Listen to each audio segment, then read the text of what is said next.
First of all, we are happy to be here with you today, and thank you for the invitation. Present here with me today are my colleagues and architects, Dina DANESI and Ionas MALEAS. I am Anna ZACHARAKI, and together we form the newly founded collective ZACHARAKI. ZACHARAKI is a non-profit organization that focuses on studying, researching, educating, and engaging with issues related to architecture, heritage, the production of space, and the management of local resources. We are based in Greece, on the eastern coast of the Peloponnese, in the municipality of South Kynouria, and its capital, Leonidio. The initiative we are presenting here today is developed by ZACHARAKI and is called CoShaping, Our Common Place. It focuses on citizen participation in the official state procedures of the local urban planning of the municipality of South Kynouria. The initiative emerging from our need to protect topos, which means our place in Greek, from pressure that often arise in the name of contemporary development.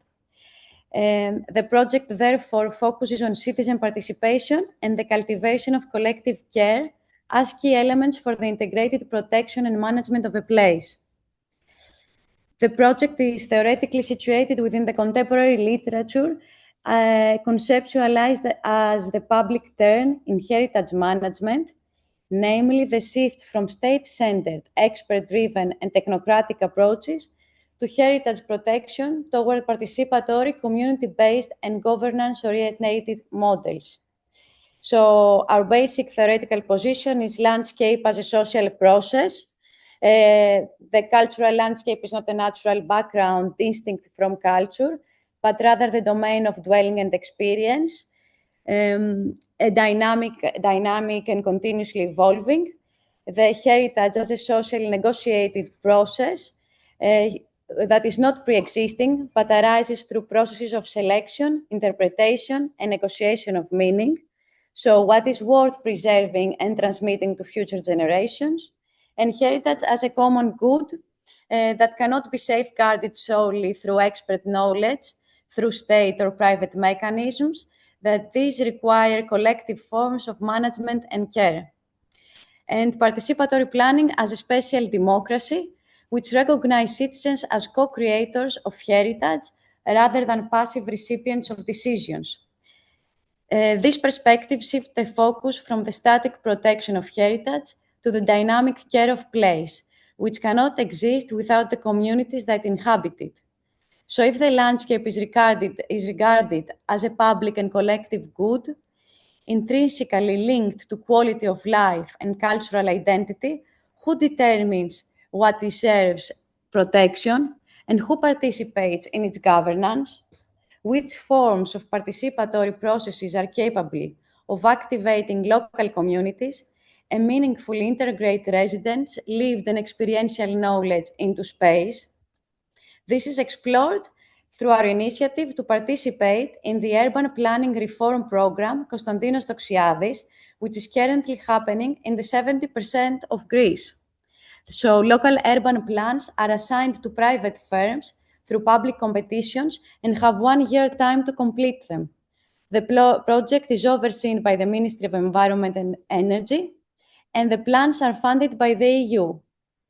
So the plans are designed at a municipal level, and they define the overall strategy of spatial organization and the development of each territory. I'm sorry, this is in Greek. So it specifies land uses, settlement of boundaries, zones of urban development of protection, building conditions, zones of productive activities, agricultural land. And actually, they define how we're going to live the following years. So the official process of implementation and the legal framework require citizen participation. But in this case, this happened only through the digital participation platform in the ministry website.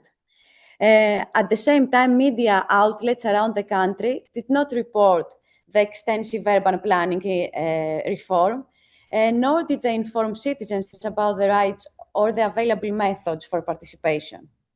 So upon the commissioning of the South Kynouria's plan, Our team understood straight that there was a lack of information, and as a result, a lack of citizen participation in processes that would determine the future of our place. So this became the beginning of our initiative, which was, its aim was to bridge the gap between the technical processes and the lived empirical knowledge of local citizens. It was conceived as a complementary rather than an antagonistic process, intended to run in parallel with the institutional process. So a few words about South Kynouria. South Kynouria is composed as a marginal territory where mountains meet the sea, and geomorphology has for centuries defined the potential and limits of urban settlement. For a large part of its history, up until 1950s, the area communicated with the outside world solely through the sea, a fact that also contributed to the conservation of its natural and cultural capital. Later, the area was suffering from intense phenomena of urbanization-driven depopulation and state administrative centralization. However, the last decade, the same geomorphological particularity serves as a development resource.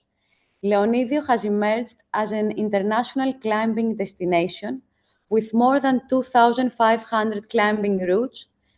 The old neglected pathways of shepherds and craftsmen are being redefined as hiking trails. Old abandoned mansions are converted into guest houses, and the rural landscape is struggling between abandonment, tourist exploitation, and new forms of cultivation. At the same time, the mountain settlements of Parnonas, with the stone villages, the forests, and the water springs, are now also under the threat of the installation of a massive wind turbine park. So the mission of our initiative was to achieve the target, which was the shaping of consent proposals through collective fermentation processes, bringing to light the local knowledge and experience so that the local plan is not merely a technocratic tool for organizing space, but also includes citizen participation, a relationship with place and heritage, embedding in practice its values, priorities, and judgments about what is worth preserving, transforming, or adapting to the present. This was organized in 4 attainable objectives: to familiarize residents with the local urban plan and co-educate on sustainability-related issues, to collectively examine local challenges and co-create proposals, to submit the outcomes to the official citizen participation platform, and empower residents to actively participate and express their views during the public consultation processes of the proposed plans. Our basic methodological approach is that of an action research, due to its capacity to bridge theory and practice. So individuals affected by an issue engage as co-creators of knowledge. Its goal is not only the production of knowledge, but also the generation of immediate and tangible change. Unlike methodologies that emphasize detached or neutral observation, action research is grounded in the active involvement of the researcher within the field and in the relationship of trust and cooperation with the citizens. Also, sociocracy worked as a complementary methodological approach for its clear and functional structure for organizing and coordinating polyphonic participatory workshops and discussions and support processes of collective decision-making.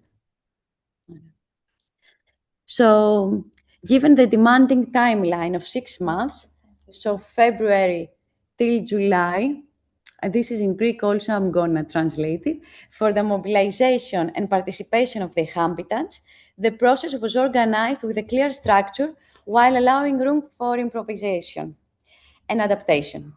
So we started by collecting the data that had to do with the institutional process, the history of the local planning of the area, the legislative framework, archival material, and the current planning situation of the territory. And at the same time, we started mapping and networking. This is what you see in the slide, with associations, local associations and their representatives, engineers working in the municipality, and local key actors that would spread the information and invitation to the participatory events. Also, we achieved the collaboration with the mayor, who helped us come in contact with the leaders of each local community, and that helped us organize the workshops in each community and schedule together with the leaders the dates, the times, and the place of the workshops.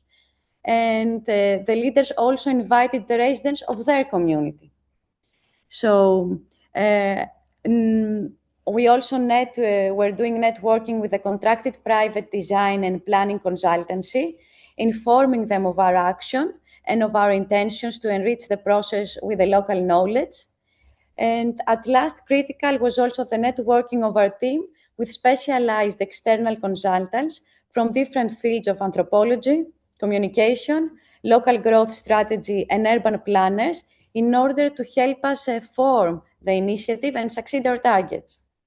So the main phase, the participatory action research, which was the main phase, was organized around 14 community-based workshops. Alongside parallel activities of information, awareness, and education. It quickly became clear that the first and most essential step was to inform residents about what is a local urban plan and why it concerns us. It was considered necessary to organize activities that would enrich knowledge and understanding of the process.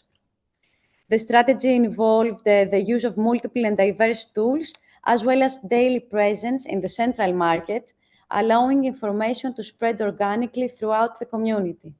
It was not a fragmented information effort, but rather a steady, active presence within the local fabric.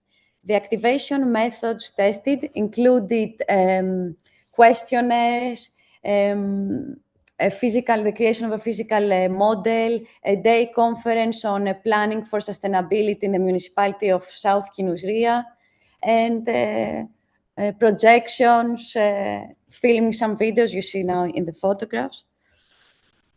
So participatory workshops constituted the core element of the initiative.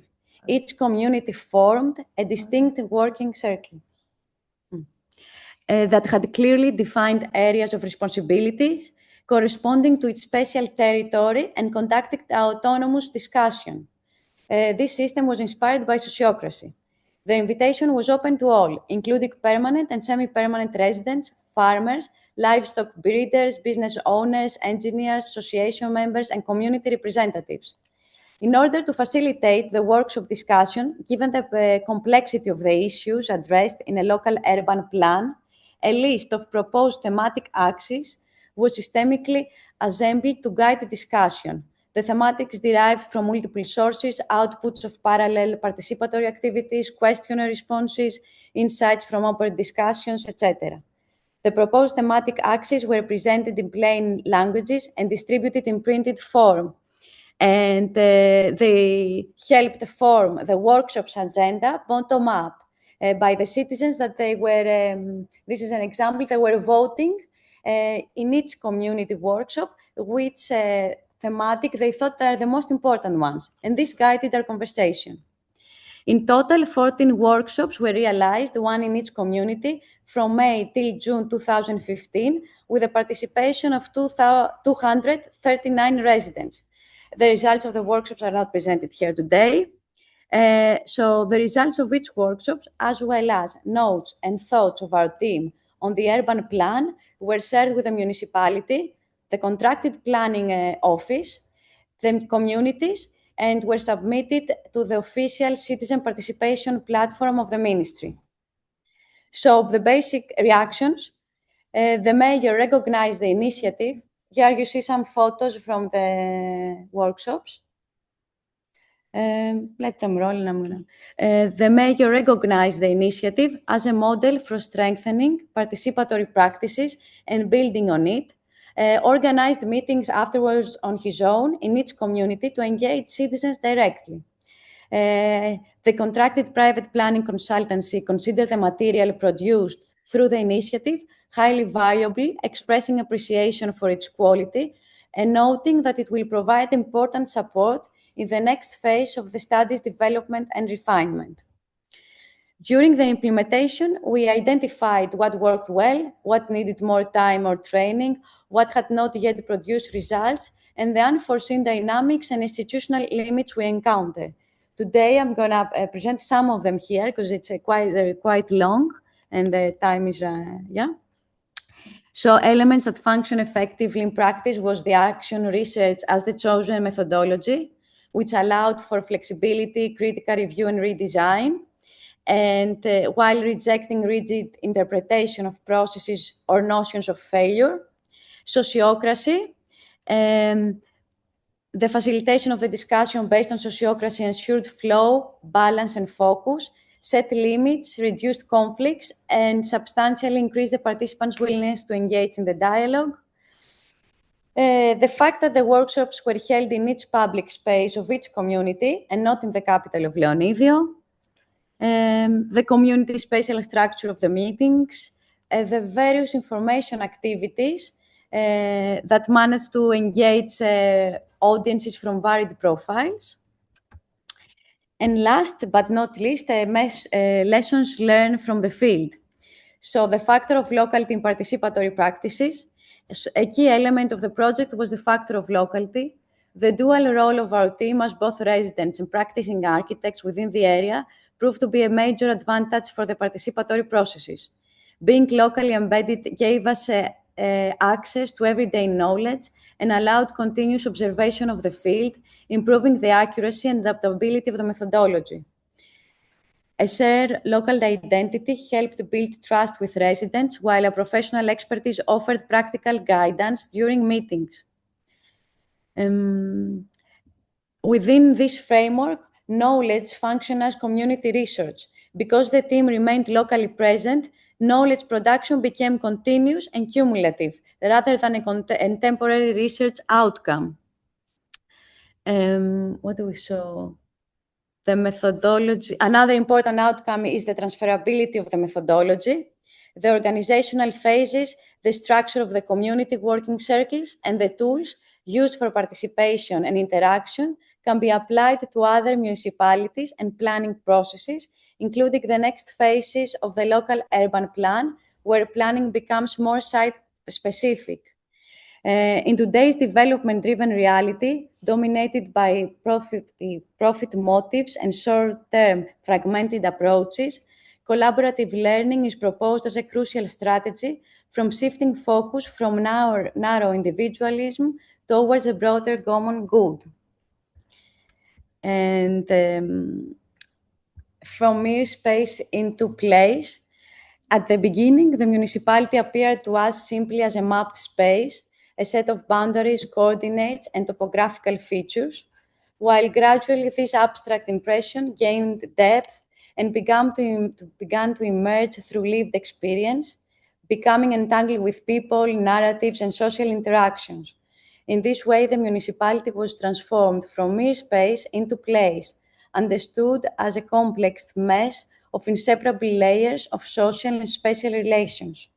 This perspective became visible only through our conscious presence and embodied engagement within the field. Yes, so I'm going to leave the other one.